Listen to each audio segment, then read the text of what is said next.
Estamos en Vida Ciudad de México y es momento de conocer el Museo del Retrato Hablado. Sobre Avenida Universidad, casi esquina con el río Churubusco, en el número 1330, se encuentra uno de los museos menos explorados de esta ciudad, pero no por ello menos interesante. Se trata de una unidad habitacional y en el último piso de una torre setentera está el Museo del Retrato Hablado.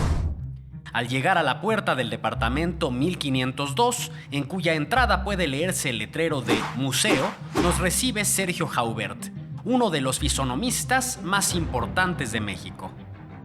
Jaubert, además de ser artista visual, trajo a México la disciplina del retrato hablado, aunque más bien hoy se dedica a la lectura de los rostros.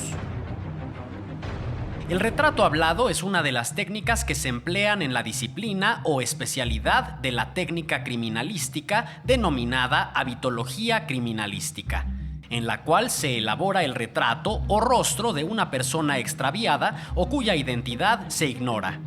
Se toman como base los datos fisonómicos aportados por testigos e individuos que conocieron o tuvieron a la vista a quien se describe.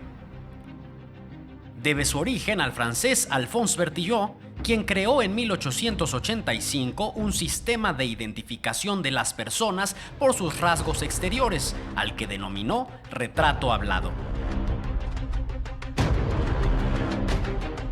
Este sistema fue completado más tarde, en 1912, por el criminalista alemán Rudolf Archibald Reis, que hasta hoy es exitosamente empleado por todas las policías del mundo. Una de las características del Museo del Retrato Hablado es que, además de que se pueden tomar clases para aprender a leer el rostro, tendrán la oportunidad de convivir con el propio creador de este espacio para que les haga el dibujo de su rostro y la lectura del mismo. Antiguamente, en este museo se podían ver retratos hablados que en su momento ayudaron a encontrar niños perdidos y a resolver toda clase de crímenes. Sin embargo, Jaubert ahora se ha enfocado a la lectura de rostros, una disciplina mediante la cual se deducen rasgos de personalidad. Cuando una persona miente, parpadea, cierra los ojos, se contrae la pupila, pues se cruza de brazos, se tapa la boca, se echa para atrás, se rasca la cabeza, no mira de frente, se ponen muy nerviosos cuando alguien miente.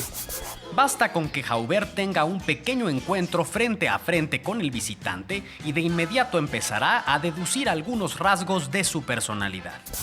En la segunda parte de esta cápsula conoceremos más acerca de este espacio que nos invita a adentrarnos en la lectura de los rostros. Es el Museo del Retrato Hablado y forma parte de la vida de la Ciudad de México.